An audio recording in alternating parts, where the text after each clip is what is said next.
It takes 2 days to drive to Alsace, so we broke the journey in Metz, a town on the river Moselle in Lorraine. The river divides into several branches as it flows through and around the city. In the Place de la Comédie stands the theatre and county hall.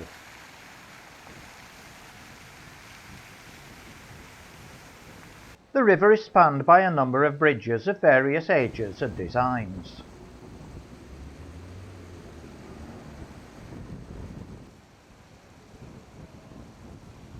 A walk follows the city's defences, which include the Moselle, walls, towers, gates, and the River Seine on the far side of the city.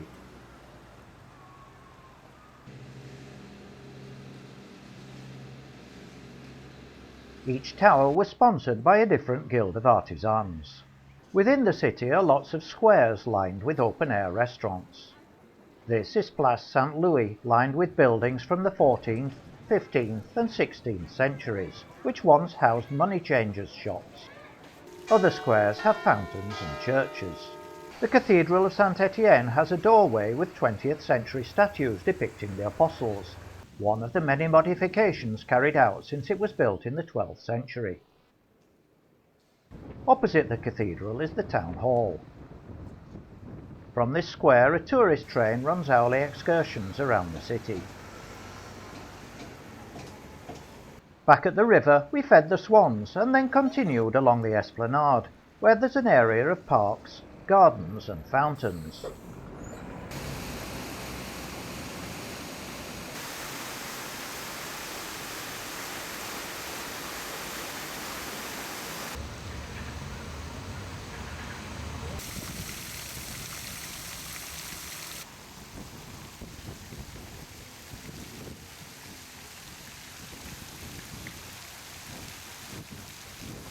There's even a musical fountain in Swan Lake.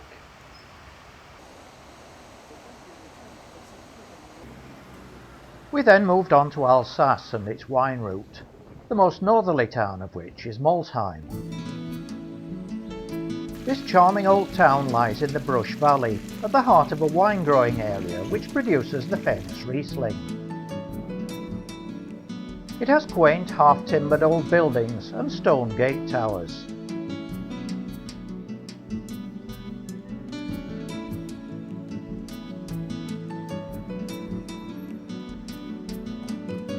Nowadays it's home to the Messier Bugatti factory, which makes aircraft landing gear.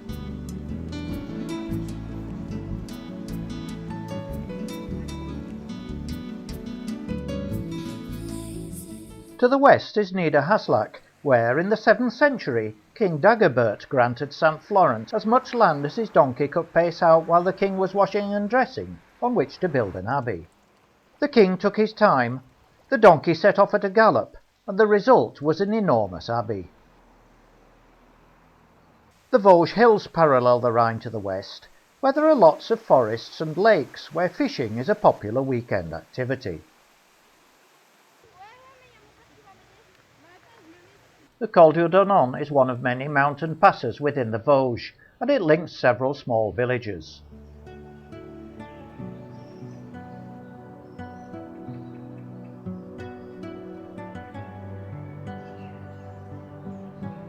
One of the larger villages is Roanne-sur-Plaine.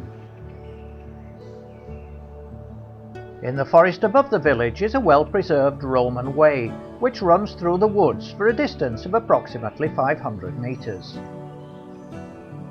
This is so well preserved that you can actually see the ruts worn into the stone by thousands of cartwheels. Further west we came across Lac de la May. A path runs right round this beautiful lake, and it took us about half an hour to walk round it.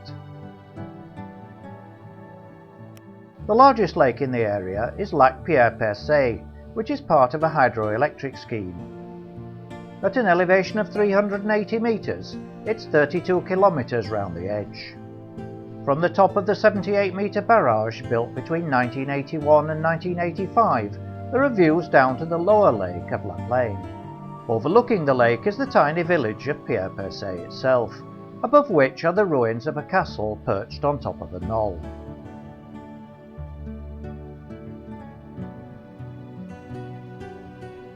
From the top are extensive views of the lake in its romantic setting of hills and forests.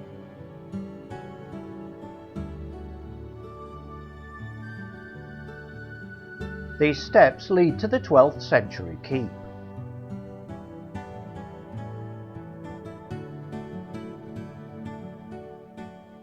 Rosheim is a small town back on the wine route, and its ruined fortifications still include 3 gates.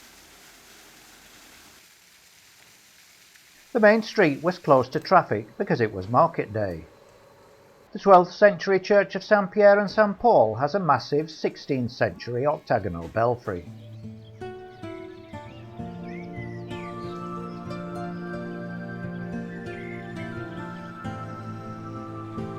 Amongst the wine merchants' houses are small courtyards, some with wells.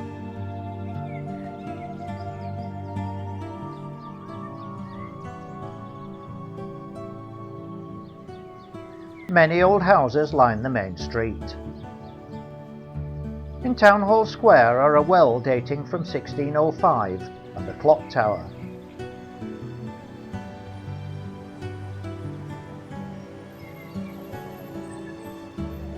In the back streets are some of the oldest buildings in Alsace.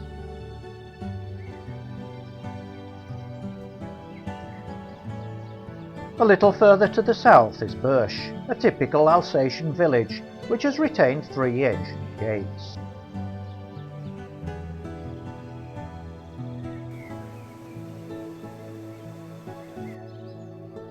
It has a picturesque square lined with old houses, the most remarkable being the town hall dating from the 16th century.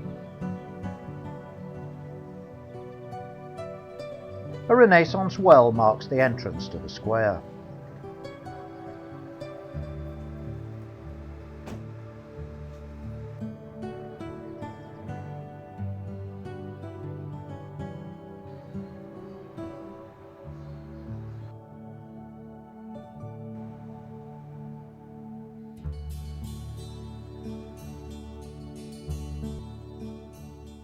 Albany is a pleasant holiday resort.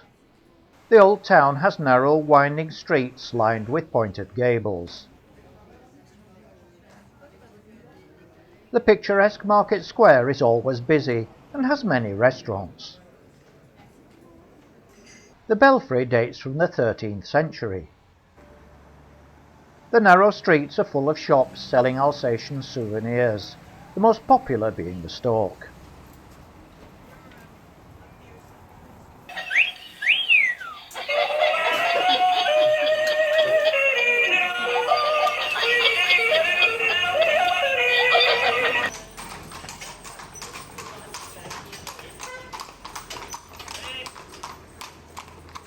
There's a pleasant walk along the ramparts, which are lined with a double row of trees. The town nestles at the foot of Mont Saint-Odile. At the top of Mont Saint-Odile is a convent complex founded in the 7th century, which has far-reaching views across the Alsatian plain to the Black Forest beyond.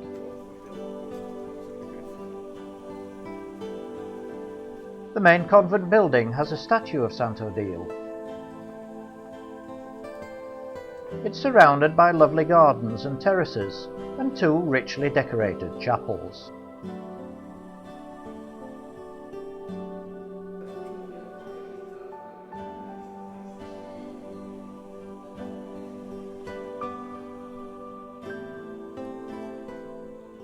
Below the convent is a so-called pagan wall, which stretches for 6 kilometres, circling the mount. The gateway was discovered in 1968 and restored in 1991. The wall is 5.5 feet thick and up to 10 feet high.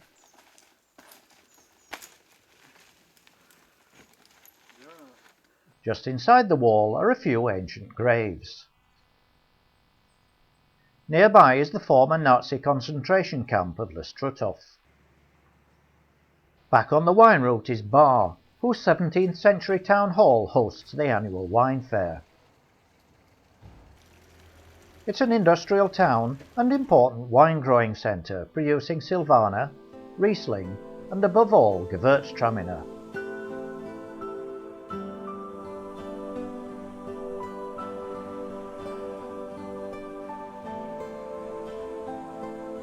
The middle of the town is very pretty, with little streams and bridges down the centre of the streets.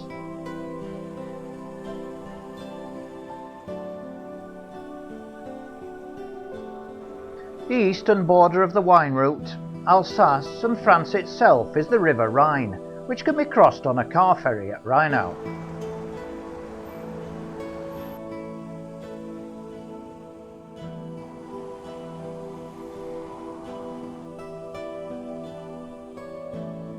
It almost looks as if you could drive across into Germany, but we didn't fancy risking it.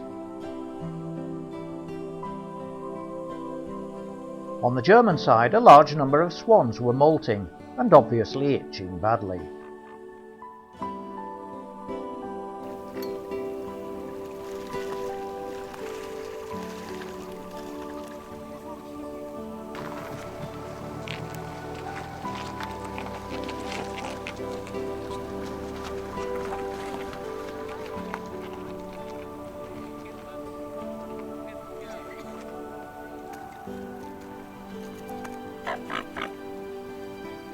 The Rhine is still a major route for waterborne cargo. Further downstream and back on the French side is a public park, where the men were engaged in a game of pétanque. Here the Rhine widens out into what's known as a plan d'eau, and nearby are moorings for the many pleasure boats that use the river.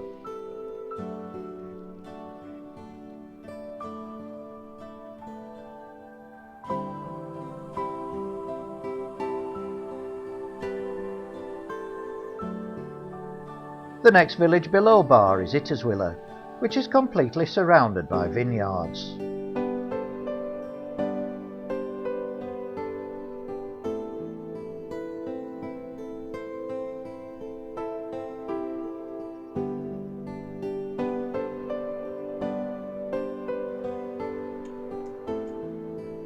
Flower-decked houses line the main, in fact only, street of this extremely pretty wine-producing village.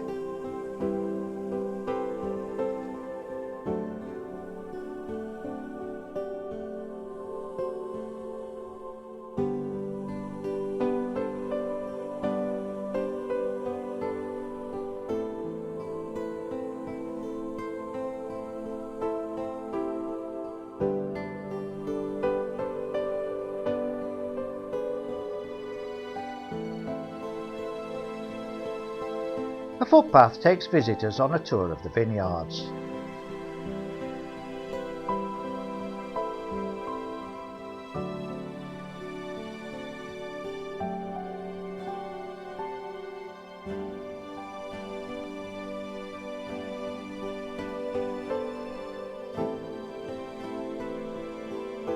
Continuing south, Dambach-la-Ville has 3 gates remaining from its ramparts.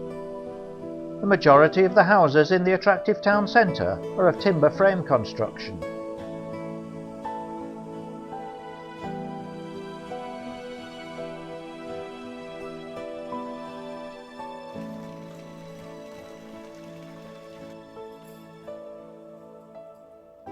As we passed the chateau of Ortenburg, we saw the first signs of the vendange, or grape harvest.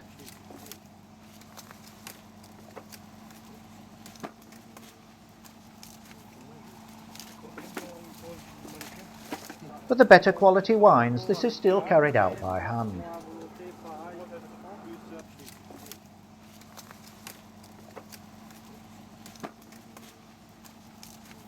The grapes are loaded onto trailers for transporting to the cave, or winery. To the east of Ortenburg is Ebermunster. This peaceful village is home to the enormous abbey church built in 1725. The organ dates from 1732. The imposing high altar with its gilt carvings almost reaches the vaulted chancel ceiling. The quiet little village of Scherwiller is filled with flowers, at the sides of the stream, on balconies and on carts.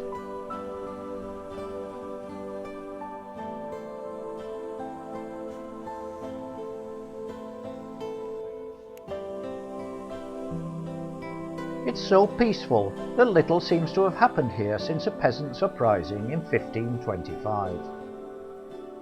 Sélestadt has one of the largest markets in the area, so we couldn't resist going. The lady was advertising the Onion Festival.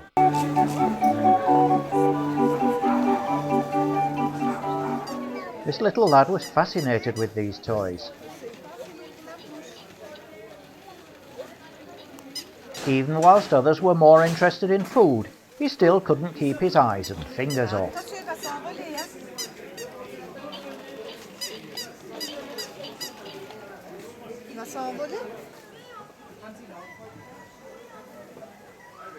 It was certainly a good place to buy lunch.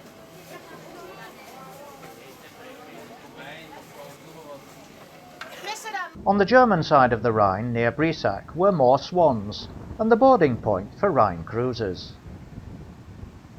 This one was the Amadeus Princess.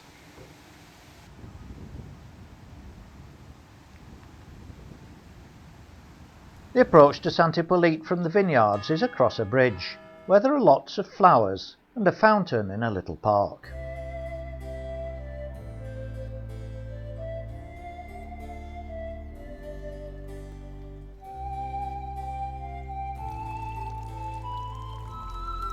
The church dates from the 14th and 15th centuries.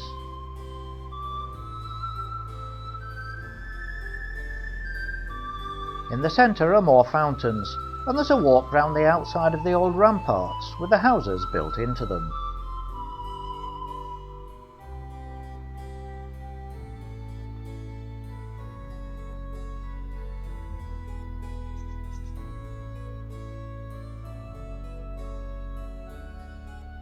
Standing high above the village is the massive chateau of Haut-Königsberg, whose exceptional position gives views back to Saint Hippolyte and the Alsace plain. The first reference to the chateau was in 1147, and in 1899 the town of Sélestadt gave it to Kaiser Wilhelm II's daughter, who had it restored to its present state. It's now a major tourist attraction. The attractive village of Bergheim has many old houses and a picturesque market square.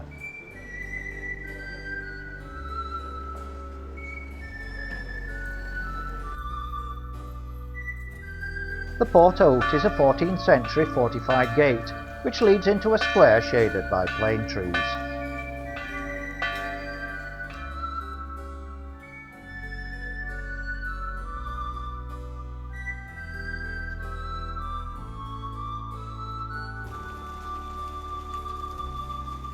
The northern section of the medieval wall is still standing with three of its original towers.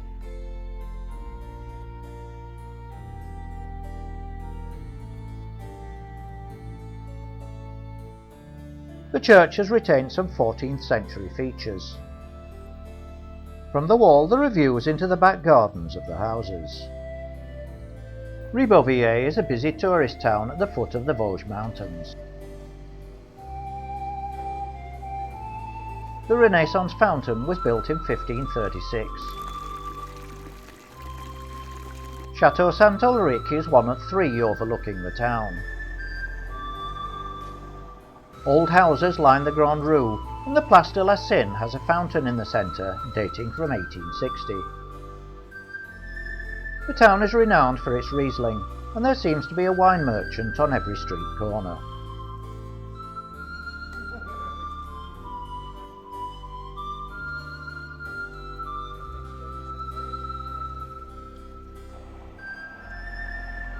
The Butcher's Tower, a former belfry, marks the separation between the upper and middle towns. The base dates from the 13th century. This gives a whole new meaning to bums on seats. Many of the villagers in this area have marked walks through the vineyards. The town of Riquier is home to the Post Museum, and a stagecoach from 1835 stands at the entrance.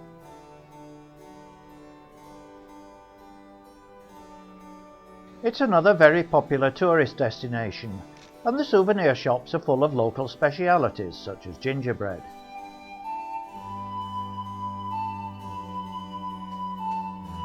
The town has been spared the many wars which have ravished this region, and therefore looks today just as it did in the 16th century.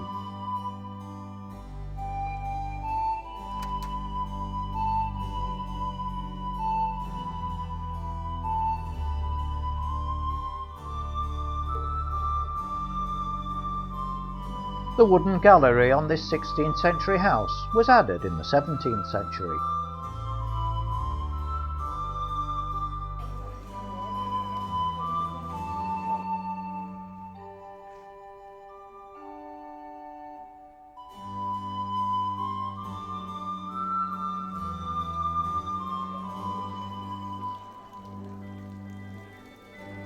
At the western end of the town is the Dolder Gate, erected in 1291 and reinforced during the 15th and 16th centuries.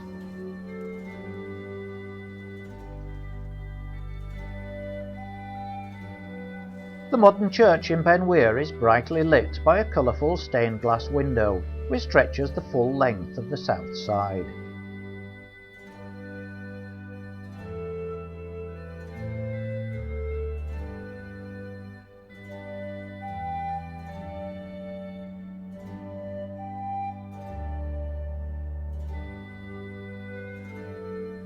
The small charming city of Kaysersberg is quaintly medieval.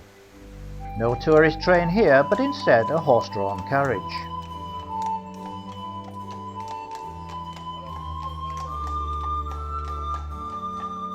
In Roman times it was called Caesaris Mons, the Emperor's Mountain, because of its strategic position.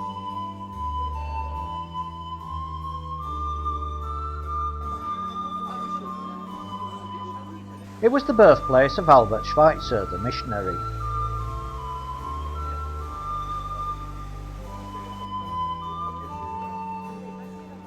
The city is built on the banks of the River Weiss and is surrounded by vineyards.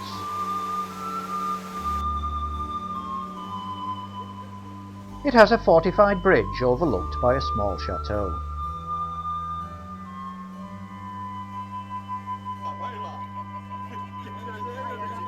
In the hills to the west of Kaysersberg, a mounted pass leads to Lac Blanc, which is set in a glacial cirque.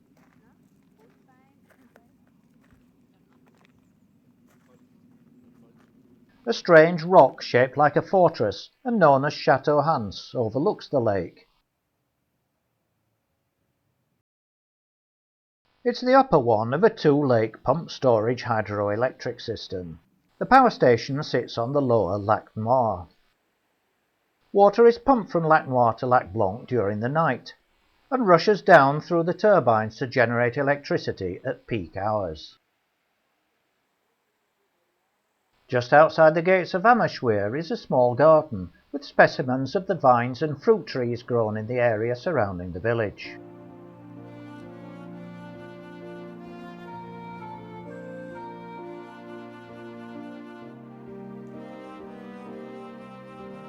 Once through the gates, it's hard to believe that most of the village was destroyed by fire following bombings in December 1944 and January 1945. It was rebuilt in traditional Alsatian style. Outside the town hall are the remnants of the Renaissance original, built in 1552. The ancient little town of Turkheim has retained its fortifications, which are still home to a stork.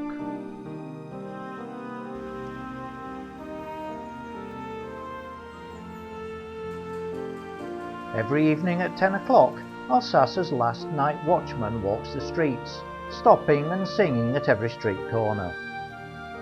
The streets are lined with numerous late 16th and early 17th century houses, many with oriel windows.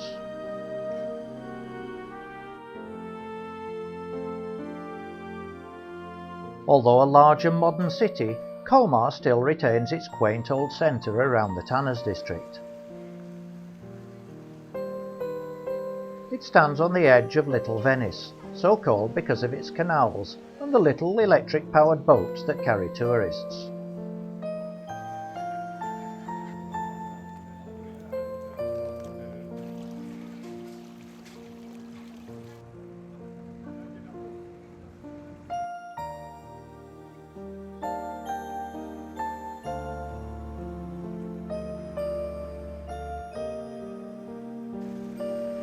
Some of the streets are so narrow that there's only just room for the horse-drawn carriages.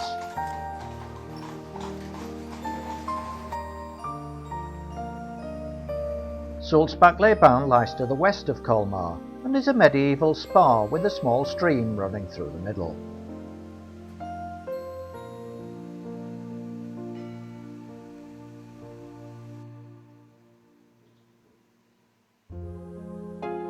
Many of the houses have carvings on the timber frames. It's an agricultural village set amongst fertile green meadows.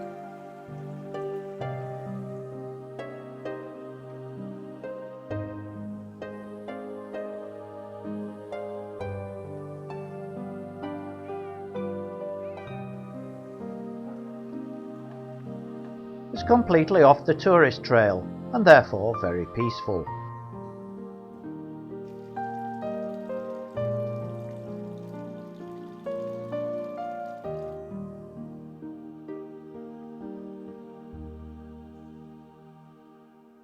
Definitely on the tourist trail is the beautiful town of Egisheim, which has hardly changed since the 16th century. The picturesque houses lining the Grande Rue have wide doorways, adorned with coats of arms and inscribed with dates. There are two lovely Renaissance fountains.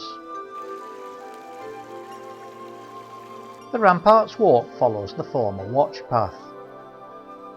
The narrow paved streets are lined with old houses with a wealth of architectural features, such as balconies, oriels, timber frames and pointed gables. The whole area is festooned with flowers.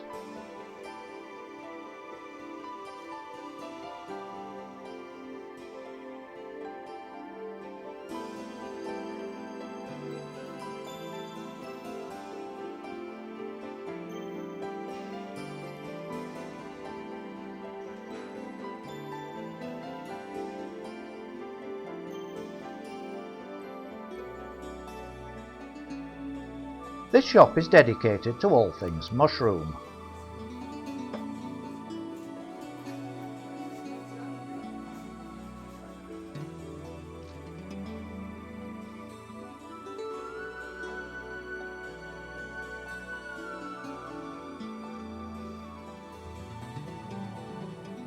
On the hill above the town stand three massive square keeps built of red sandstone, known as Weckmund, Wallenburg and Dagsburg.